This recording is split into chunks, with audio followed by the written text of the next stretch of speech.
Le grand débat national pour essayer d'améliorer la vie des Français se terminera dans une semaine. En attendant, il y a eu des débats dans le haut et le moyen pays aujourd'hui, à Breil-sur-Royan ou à Ilons par exemple, mais aussi dans le canton de Guillaume, au nord des Alpes-Maritimes, près de Valberg. Et on va retrouver en direct tout de suite, depuis Guillaume, Nathalie Layani. Nathalie, bonsoir. Vous avez assisté à ce débat. Quelles sont les préoccupations qui dominent dans les zones de montagne, justement ? Alors elles sont en effet très spécifiques à ces zones rurales, agricoles, montagnardes.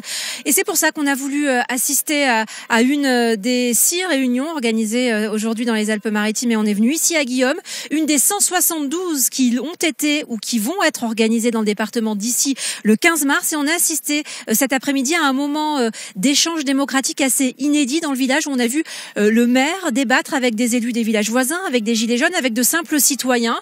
On a parlé démocratie locale et donc, je vous le disais, préoccupations spécifiques à ces villages, notamment l'accès aux services publics. Je vous propose d'écouter un court extrait du débat enregistré cet après-midi.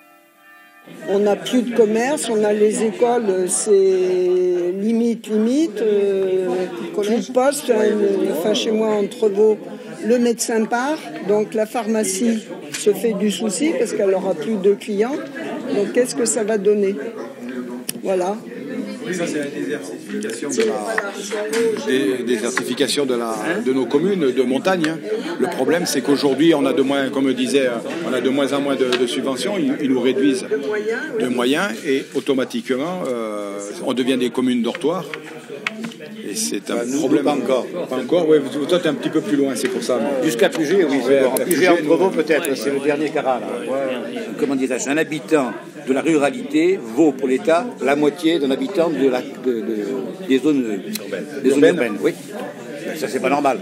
Mais pourtant, c'est l'état des lieux, c'est le constat, il faut le marquer. DGF, un habitant de la ruralité, égale 50% de moins ou 50%, 50.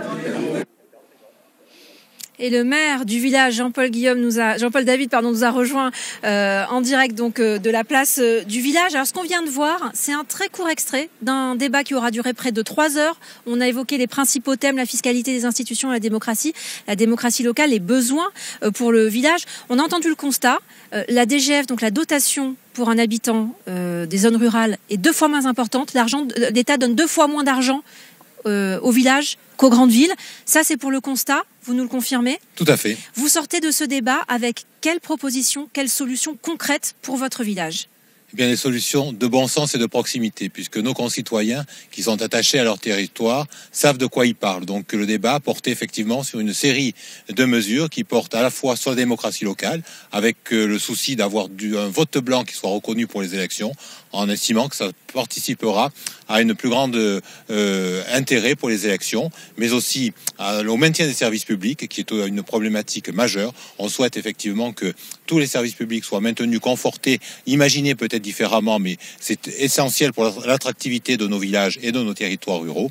Et puis également les problématiques liées à la santé, à l'éducation, et qui me paraissent également effectivement un ensemble global qui permettent notamment au bourg-centre de garder une attractivité, de garder un rayonnement sur le territoire qui les entoure. Alors on va en reparler, mais vous êtes l'un des premiers maires en tant que président des maires ruraux du département à avoir ouvert votre mairie aux Gilets jaunes, c'était au mois de décembre dernier. Vous êtes aussi membre de la France audacieuse, qu'on dit être macro-compatible, une formation politique de droite Macron-compatible. Quel message, s'il y en avait un, que vous voudriez envoyer à Emmanuel Macron, ce serait lequel ? Bien, c'est le message qui nous paraît le plus essentiel aujourd'hui, c'est d'abord écouter les élus locaux. Et je crois qu'il est important que la technocratie écoute, comme l'a fait le président de la République, mais écoute et soit davantage, bien sûr, sur des réponses très concrètes. Ce que l'on attend du résultat du débat national, c'est que le président de la République nous propose des mesures concrètes, rationnelles, dans l'intérêt de nos populations et de nos territoires, et que ces mesures-là ne peuvent être prises qu'en concertation avec les élus locaux, car ce sont les élus locaux qui sont représentatifs de la population et donc de la démocratie. Vous dites, nous on a les solutions. Par exemple, dans ce village, quelles solutions vous avez trouvées pour maintenir certains services ? Des solutions de bon bon sens, pragmatique, notamment au niveau de la station essence. Nous avions une difficulté au niveau de la distribution d'essence. La commune a repris l'installation et l'a remis en délégation de service public, ce qui nous permet aujourd'hui de garantir la production, la distribution d'essence sur l'ensemble du secteur entre Barcelonnette et Entrevaux. Voilà une solution très concrète. Également en termes de centre social, nous sommes le seul centre social rural des Alpes-Maritimes qui est également une maison de service au public. Et bien je crois que c'est aussi là parce que de la petite enfance jusqu'à la personne âgée, on trouve des réponses concrètes et les gens peuvent pousser la porte et aller trouver le service qui leur faisait défaut jusqu'alors. Avec malgré tout cette idée que ce qui marche ici ne marchera peut-être pas ailleurs, c'est le sens du message que vous voulez envoyer à ce que vous appelez la technostructure. Alors l'autre événement qui a eu lieu aujourd'hui à Guillaume, c'est la foire agricole. Elle a lieu ici tous les mois. Et bien nous, on en a profité pour aller à la rencontre des villageois et leur demander quelles sont pour eux les urgences, leurs préoccupations pour leur vie dans le Haut-Pays. Aujourd'hui, deuxième samedi du mois, c'est jour de foire à Guillaume. Guillaume, 650 habitants, un village de l'arrière-pays perché au-dessus des gorges de Daluis. Nicolas est paysan, il vient de Saint-Martin-d'Entrône vendre ses fromages. Nous, ici, on est dans une vallée qui est en train de mourir, là. En 15 ans, ça a périclité, quoi, toute l'affaire, là. Voilà, on est jour de foire, on voit l'animation qu'il y a. Hein. Et qu'est-ce qu'il faudrait faire alors pour remettre de la vie ? Eh ben, il faudrait générer des emplois locaux. De ce petit paradis alpin, on ne sort pas si facilement. Le point noir de Guillaume, c'est son enclavement. Il y a un bus pour aller à Nice le matin qui part à 7h et un bus qui revient le soir à 7h. Le reste du temps, on est ici en fait. Si on n'a pas de voiture, on ne peut absolument pas se déplacer. Il y a un transport à la demande qui est un faux transport à la demande puisque c'est des horaires imposés et des jours imposés. Personne ne peut le demander en fait. Petit détour par la boulangerie du village, les clients viennent parfois de Barcelonnette pour acheter la fameuse tourte de blettes et les pizzas confectionnées par Catherine Fournier. L'été, on a beaucoup de monde, donc pour servir tout le monde, il faut prendre du personnel.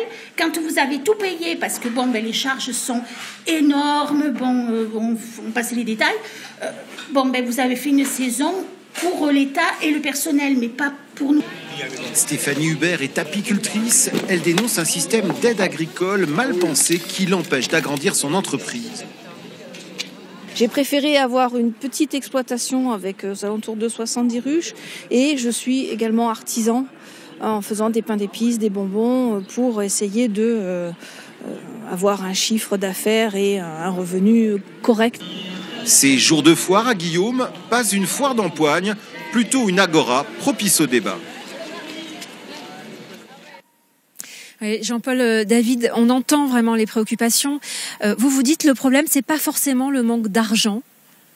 C'est le trop-plein de normes, en fait, c'est ça ? Trop-plein de normes, c'est trop compliqué. Et on demande effectivement que ce soit beaucoup moins complexe, qu'on ait les moyens d'action. Les maires doivent retrouver leur capacité à agir sur leur territoire. Stop aux normes. Je crois que c'est le message aussi essentiel. On veut une ruralité vivante. Pour que la ruralité soit vivante, il faut que les élus locaux aient véritablement les moyens d'agir et qu'on nous laisse la liberté d'action pour que nos populations puissent mieux vivre sur les territoires auxquels ils sont attachés. Merci en tout cas d'être venu sur le plateau du 19-20, exceptionnellement donc depuis Guillaume. La suite du journal avec Jean Bernard.